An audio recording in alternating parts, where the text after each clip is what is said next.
السلام عليكم ورحمة الله وبركاته. ازيكم يا حبايبي؟ عاملين ايه؟ يا رب تكونوا بألف خير.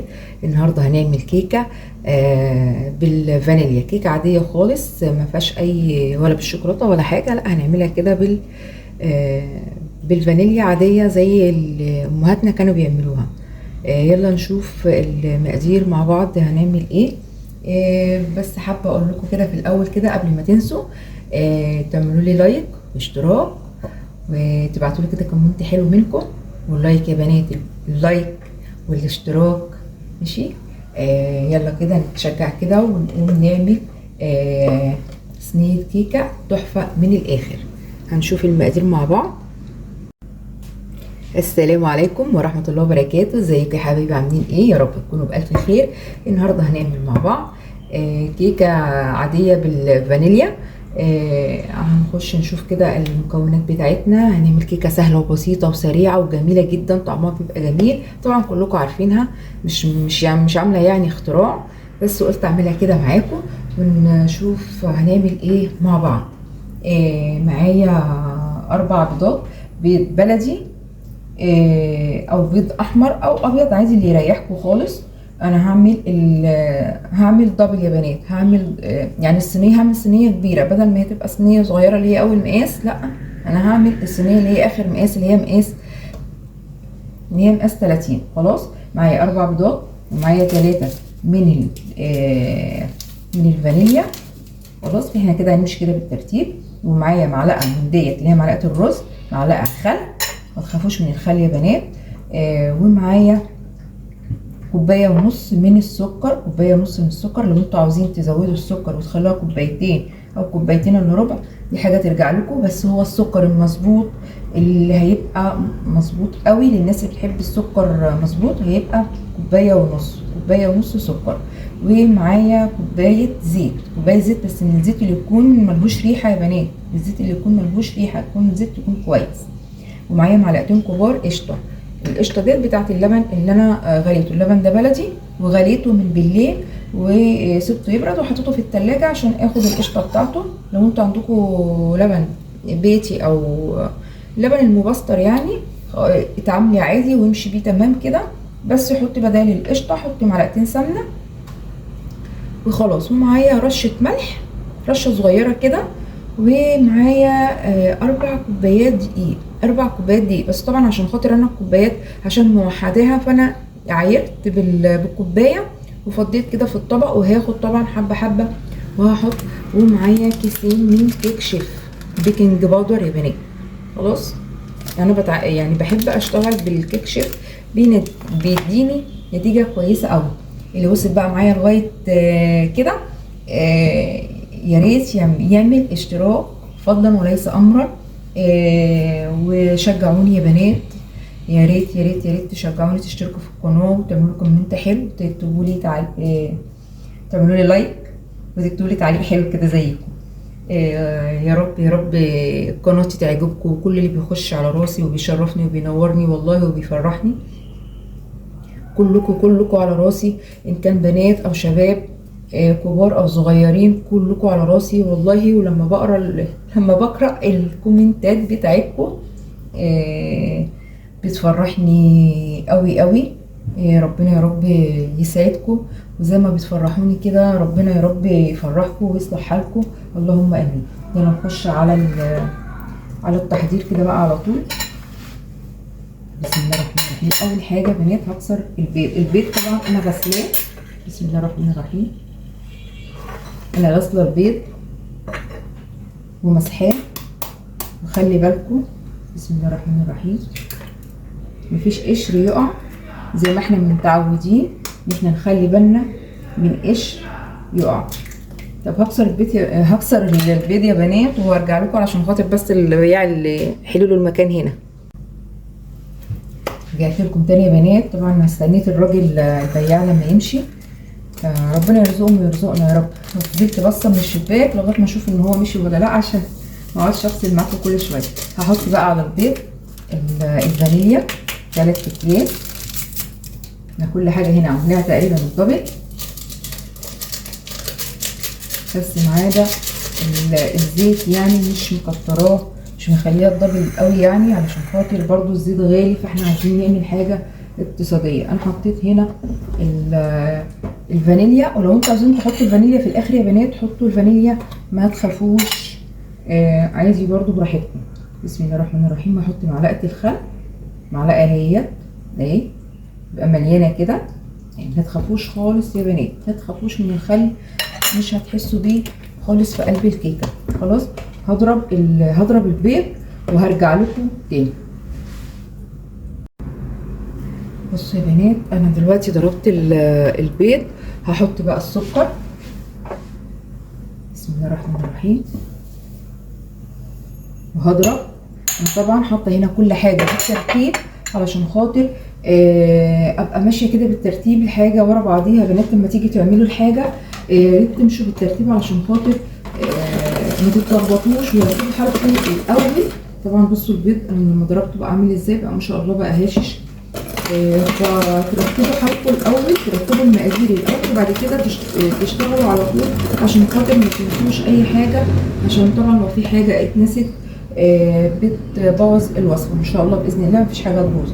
كنت عايزه اقول لكم برضه على حاجه، لو انتوا مثلا ما عندكوش مثلا 4 بيضات وعندكم بيضتين بس او 3، فخلاص عادي تعاملوا يا بنات ومشي حالكم، والدنيا هتطلع زي الفل باذن الله. سموا بالرحمن والحاجه هتطلع معاكم زي الفل. هضرب السكر مع البيض وهرجع لكم تاني اهو يا بنات. هرجع بقى احط الزيت. بسم الله الرحمن الرحيم. بسم الله الرحمن الرحيم. احط الزيت، مخليش بقى ولا نقطه زيت، الزيت غالي. بسم الله الرحمن الرحيم. احط القشطه. بسم الله الرحمن الرحيم. تعمل كده بالرحمن كده تلاقي الحاجه تطلع معاكي اللهم يعني اللهم بارك، يعني ما شاء الله. برضه ما تخليش برضه كده ولا فتفوته قشطه. خلاص هضرب بقى يا بنات، وبعد كده هروح اسخن اللبن بس عشان ما اطولش عليكم. هسخن اللبن وهحطه، وما تخافوش من اللبن لما يكون سخن وهتنزلي بيه على البيض. احنا يعني بحطه كده واضرب على طول، ما تخافيش مش هيسوي البيض ولا حاجه، بس عشان ما اطولش عليكم الفيديو هضرب كده وهروح اسخن اللبن واحطه واضربه تاني اهو يا بنات. رجعت لكم بعد ما رحت سخنت اللبن. خلاص كنت عايزه اقول لكم على حاجه يا بنات، لو انتوا ما عندكوش المضرب البيض دوت اتعاملوا باي مضرب عندكم عادي. لو المضرب السيليكون، المضرب سلك، اي حاجه اتعاملوا بيه عادي. لو ما عندكيش برضو مضرب اعمليه في قلب الخلاط، في الخلاط كل حاجه سايله اضربيها كده زي ما احنا ما عملنا، واتعاملي عادي. وتعالي في الاخر حطي الخليط في العلبه او في طبق ايا كان يعني، وبعد كده انزلي بالدقيق حبه حبه. انا طبعا هنا انا عملت الدقيق حطيته في كوبايتين اللي فيديو عشان برضه اوريكم، ولسه فاضل معايا كوبايه من الدقيق في الطبق. بسم الله الرحمن الرحيم. طبعا اللبن سخن يعني، انا ما غليتوش يا بنات، انا ما غليتش اللبن. بسم الله الرحمن الرحيم. هنزل كده وانا بضرب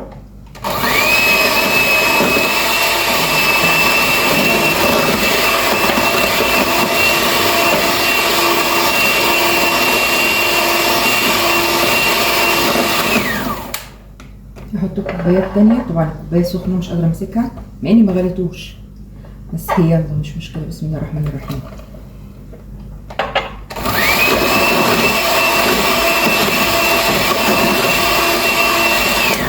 خلاص كده هحط بقى الدقيق وهحط رشه الملح، هحطها كده عادي على الدقيق او على بسم الله الرحمن الرحيم. بعد كده خلاص بقى هحط الدقيق حبه حبه يا بنات عشان مطولش عليكم، وهضرب الخليط كده مع بعض. خلاص بس عشان خاطر مطولش عليكم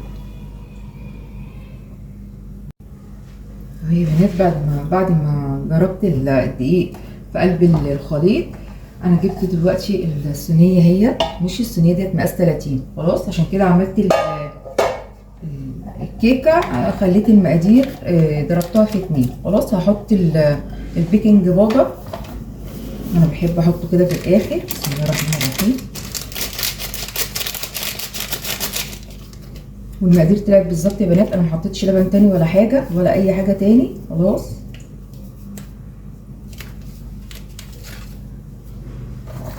هضرب بقى كده مع بعضيه ضربه كده صغيره، وهفضي الخليط وهحطه في البوتاجاز، في فرن البوتاجاز. الفرن البوتاجاز يا بنات انا عملته عملت شغلت فرن البوتاجاز على 180 او على نار وسط او اقل من الوسط بحاجات بسيطه، من قبل ما احط ايدي في اي حاجه، من قبل ما اجهز حتى المقادير، وشغلت فرن البوتاجاز علشان خاطر يخلي لي الحاجه مظبوطه معايا. خلاص هخليها هضربها كده ضربه صغيره وافضيها في الصينيه وهدخلها الفرن. هطلع الهواء منها كده بالخله، هوريكم يا بنات. خلاص اهو يا بنات، انا رجعت لكم فضيت حطيت البيكنج باودر او الكيك شيف. خلاص وكده خلاص هضربها ضربه صغيره وهفضيها في قلب الصينيه. خلاص وهحطها في قلب الصينيه وهدخلها الفرن. بس قبل ما ادخلها الفرن هعملها بالخله، احاول ان انا اطلع منها اي هواء منها. هنشوف يا بنات، هضربها بس ضربه صغيره كده وارجع لكم علشان خاطر ما اوجعلكمش دماغكم. اهو يا حبايبي بعد ما عملت الكيكه فضيت الكيكه. خلاص كده بقت تمام. خلاص هحاول ان انا افرغ الهواء اللي فيها دوت. بص عشان بس ما تبقاش مليانه فراغات قوي من جوه. وعايز يعني انت لو ما عملتهاش يعني عادي خلاص مفيش اي مشاكل. خلاص انا طبعا مشغله الفرن زي ما قلت لكم، الفرن شغال على 180 او على نار وسط او اقل من الوسط كده شويه عشان لو الفرن عندكم حاميه. وهتقعد في الفرن البوتاجاز حوالي 35 دقيقه، يعني حوالي 35 دقيقه برضو حسب كل واحد والفرن بتاعه. خلاص كده ان كده هروح احطها في قلب الفرن البوتاجاز، وما جيش عند فرن البوتاجاز خالص خالص خالص قبل نص ساعه. يعني بعد نص ساعه تشوفيها وبرضو تخلي بالك. خلاص وبعد كده هنحط فيها خله او سكينه ونشوف السكينه طالعه نضيفه او الخله طالعه نضيفه، يبقى هي كده تمام. خلاص كده انا قد ما قدرت فرغت منها الهواء، بس طبعا هي مليانه ما شاء الله من الضرب فيها هواء. خلاص كده اهوت وهنشوف. هروح احطها بقى في الفرن. ماشي اهو يا حبايبي الكيكه طلعت اهي. بصوا عامله ازاي، بسم الله ما شاء الله، الله اكبر. بصوا عامله ازاي.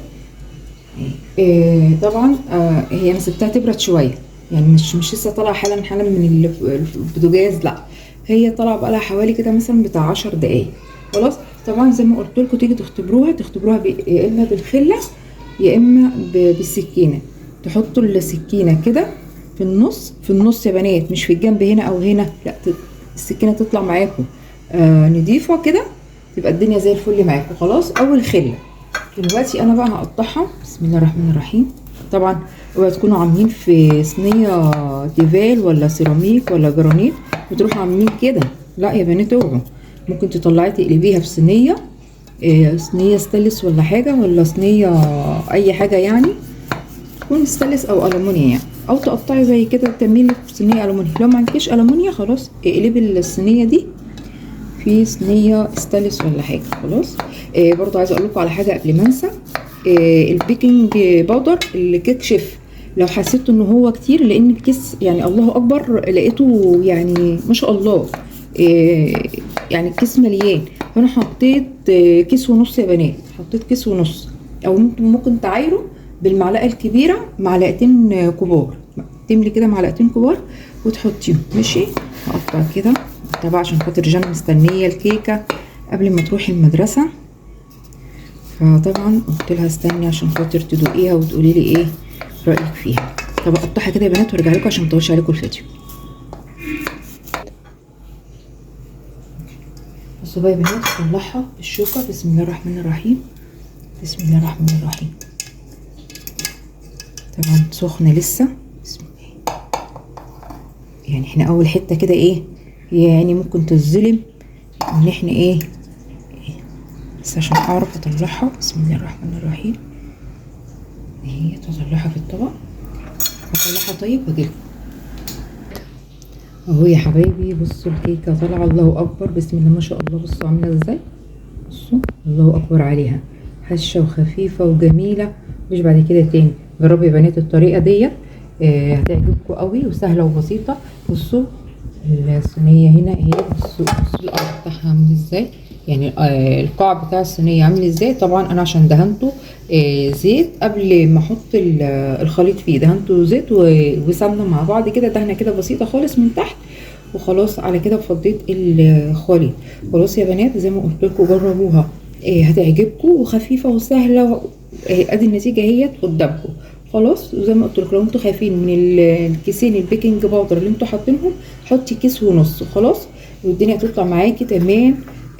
مش عايزه بقى اطول عليكم بقى اكتر من كده. لو عجبكم الفيديو ما تنسونيش في الاشتراك وفي اللايك، وتفعلوا زر الجرس علشان خاطر يوصلكم مني كل جديد. وهستنى منكم كومنت حلو.